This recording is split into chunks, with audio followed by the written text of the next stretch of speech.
Hello everybody, Danny Rowdy of DannyRowdy.com. Thank you so much for clicking on this video. Thank you for liking, subscribing, commenting, etc. I sincerely appreciate it. I have an amazing viewership. I know I always say that, but it's true. So thank you guys for making it possible. I won't waste any of your time. I wanted to get right into the grounding of different health perspectives. So I think there's a mistake on, at least on the YouTube health space, that people think that each type of dietary intervention or lifestyle intervention is trying to lead to the same place. And so I think there are massive differences between these types of ideas. So I wanted to highlight at least three of them, the three I feel most comfortable with: the veganism, the carnivore or zero carb, and then the bioenergetic approach. And so, yeah, let's just jump right into it. So vegans, I couldn't find an exact definition of what veganism was, but a lot of people seem to agree that veganism is a way of living which seeks to exclude, as far as is possible and practicable, all forms of exploitation of and cruelty to animals for food, clothing, or any other purpose. So I know people make arguments off of this, like, oh, frugivores this is the natural state of being, or oh, it's the healthiest to eat no saturated fat and have a very bottom of the basement cholesterol. But I think these things are like ad hoc additions to the definition that I just read off. And so it's very important to understand that this definition has literally nothing to do with the person. You know, you could have some serious illness, and this definition of what veganism is telling you straight up that this is about animals, not eating them, and then anything else is like an ad hoc addition to this theory. So it's very divorced from the individual. And I'm not saying veganism is extremely bad. I think there are some good aspects about it. For example, like the low fat style of vegan diet. I understand why some people feel better on them. I'm not an advocate of veganism, but I don't think it's like crazy that somebody could feel better on that style of eating. Next, I wanted to talk about the carnivore or zero carb. And I just wanted to preface this with, I'm a little bit old school, but carnivore diets mean that you eat only meat. So a lot of people in my other video were saying, oh, did you try yogurt and honey and stuff? To me, this like you are not on a carnivore diet anymore. So I understand that there are different approaches to this, but again, I'm old school. Zero carb carnivore is more of Stanley Osley type of style, and that's what attracted me to it. And so I realized YouTube, it's a little bit different now. But anyways, an imperfect definition for the carnivore diet, also known as the all-meat diet or the carnivorous diet, entails eating almost nothing but meat for every meal every day. That means low or moderate protein, a lot of fat, and almost zero carbs. Of course, there are some carbs in the glycogen. So this is a little bit better. You know, it has something to do with the person, their interaction with the environment, the food they eat. But it's not, there's not a bunch of places to go with this definition of like you eat only meat, or you extend that to this new age of eating only animal products or whatever, which you could probably form a good diet out of that, you know, but I think it would still be lacking in some areas. But this doesn't really get to the essence of like what creates health. You know, is it just eating only animal products, therefore you are healthy? Is it excluding plant matter and therefore you are healthy because you do not eat plants? Like it's not an all-encompassing view. It's like if all these health positions are paintings, this is a very small painting, and it's not trying to include many different variables for trying to explain different aspects of intelligence or creativity or altruism or all these different aspects of life. You know, it's not trying to answer the big questions or the Schrodinger question of like, what is life even? Like, how does nutrition integrate with that question? So the position I'm most partial to, obviously, is the bioenergetic view. And I thank Ray Peat and Hans Selye and Albert St. Georgi and just all the people Ray aggregates for expanding my understanding of this type of view. And so I'm just going to pull a definition from a Wallace paper of 2011. And they say the organizing power of energy flow is hypothesized to be the origin of biological complexity and its decline, the basis of diseases and aging. So that's a little bit different than eat meat. You should feel better, or that should fix your problem. You know, you're not getting enough fat soluble vitamins. Therefore, these foods have more fat soluble vitamins, and that should correct whatever issue you're experiencing. And that is very different from this philosophical idea of not wanting to do any harm to animals, and then trying to being totally divorced from a person's own health, having nothing to do with it, basically. So the other important distinction that I think is worth pointing out is the veganism and carnivore are, I think, tied to Raymond Pearl's 1920s rate of living theory, which I'll just read off here. It proposes that organisms with fast metabolic rates have shorter lifespans than organisms with slower metabolic rates. And so there's like an imaginary energy quota. Your heart can only beat so many times before it stops and you die. And I think it's very important to point out that the bioenergetic view is the complete opposite point of view. So thinking that an ideal metabolic state might be something like adolescence, where the thyroid function is very high, the pulse is very high, and the person is usually very warm. And this actually is responsible for repair, not trying to slow things down so you don't break down over time like a rusty car. So just to clarify, veganism and carnivore are about slowing the life processes down, whereas the bioenergetic approach is about increasing the life processes. Okay, and again, just because the veganism idea is, I know they're into like caloric restriction and stuff, but it's a little more hard to nail down.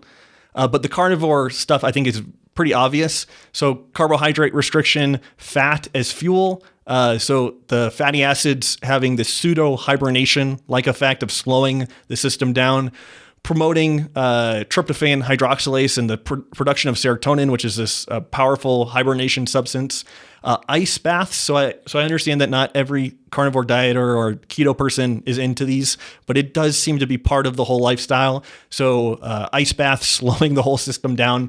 Fasting, I'm not an idiot. I know that somebody stopping eating and giving the digestive tract a break, especially if it's chronically inflamed, can have some benefits. But again, not eating is part of this slowing the whole system down approach.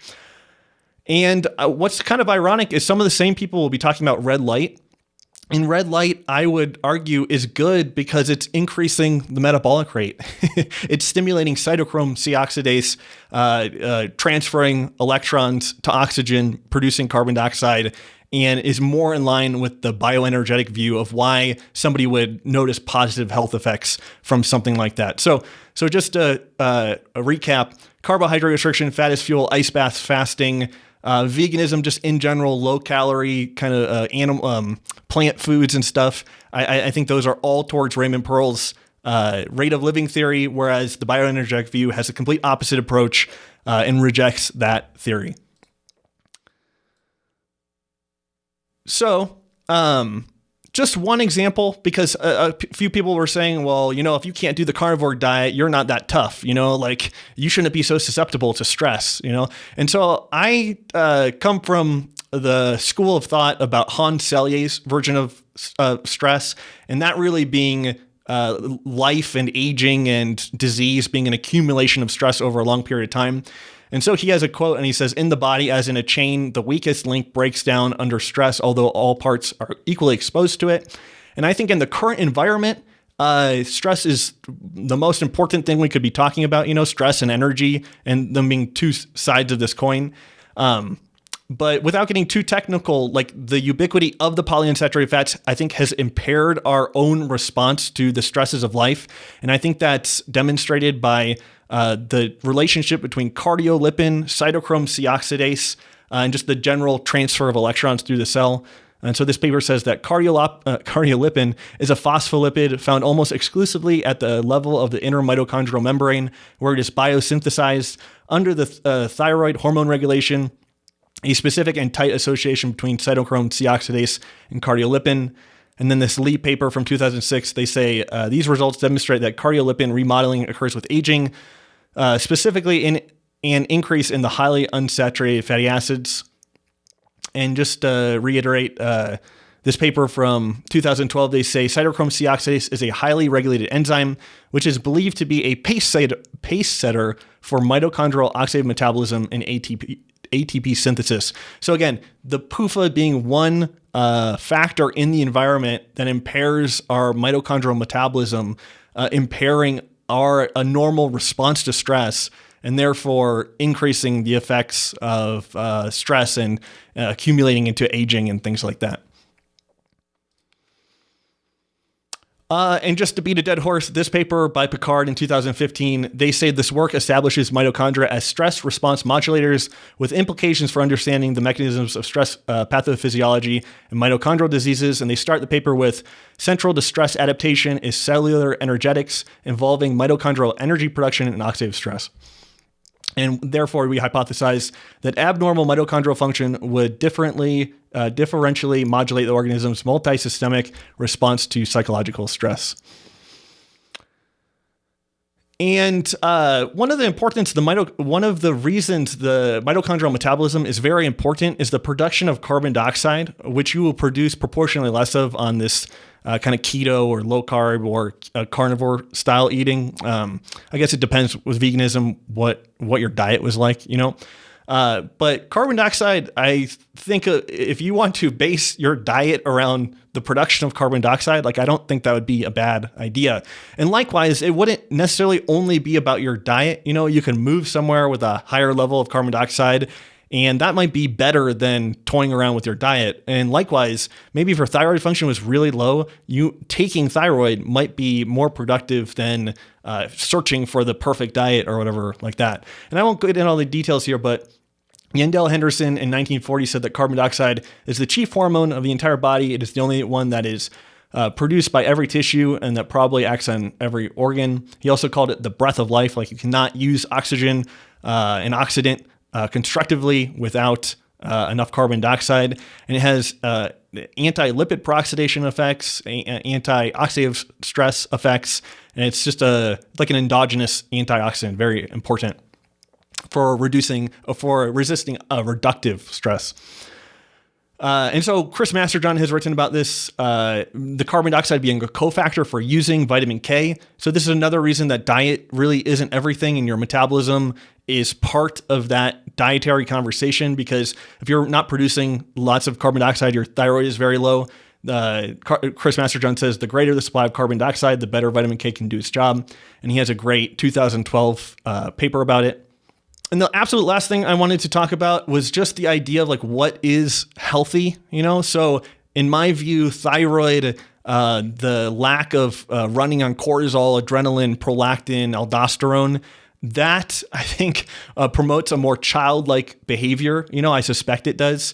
Whereas running on these higher levels of cortisol and adrenaline and things, those promote a quantized type of consciousness and resistance to integrating new information and things like that. So I really think in the long run, you don't want to be running on the stress hormones, because I think it's really limiting possibilities, in all aspects of a person's life.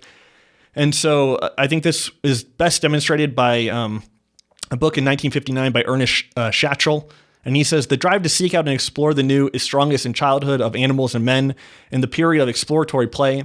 The youthful curiosity and exploration and play of the world and of one's own growing capacities to deal with it are essential for a very complex processes of adaptation to the environment. In this period, the higher animal and man are more open towards the environment. And he goes on there to explain how as a person gets older, the environment becomes more boring and they're wrapped up in their cultural cocoon. And all they know is what the culture tells them. And they have impaired creativity, imagination for how things could be, and what they are. And so, yeah. And another thing about just judging, saying somebody is healthy or not healthy, one, in this environment, we're all being harmed, if you live in the West or whatever, because just my point of reference. And so that's important to take into consideration, that the air is toxic, the water is toxic, our food is toxic, the politics is toxic, the entertainment is toxic. So nobody's getting out of this unscathed, But again, just to point to so-and-so XYZ eats whatever and he is healthy, I think of that Alfred Adler quote where he says the only normal people are the ones you don't know very well. And I think you could replace normal with healthy. And so, I think we're all doing the best we can, but with limited resources in this extremely stressful environment. So the last thing I wanted to touch on was this quote by John Horgan in 2016. It's about tribalism, and identifying with groups. And he says, when people like this get together, they become tribal. They pat each other on the back and tell each other how smart they are compared to those outside the tribe. But belonging to a tribe often makes you dumber. And just a quick story on the Zeroing In on Health forum, like a zero-carb forum. I remember Nora Gedgaudas coming on, and she's like a advocate of low carbs, and she came onto our forum. And I think people detected pretty quickly that she was pro-vegetable. And I remember just there being like this sense of like, get her out of here. Like, she doesn't completely agree with us. Like, get her out. She's not one of us. And so again, I look back on that and kind of laugh. I'm not above it or anything, but it's just interesting. And I think the quicker somebody works themselves out of their like dietary tribe mentality, probably the faster they can actually get to actual growing or moving in a favorable direction. So just, keeping an open mind in general. So thank you guys so much for watching this video. I sincerely appreciate it. Click the like button if you enjoyed it. Thank you guys so much. As always, please leave your comments and subscribe. I'll be trying to do these videos regularly whenever inspiration strikes. I have a great viewership. I sincerely appreciate it, and I'll talk to you guys soon.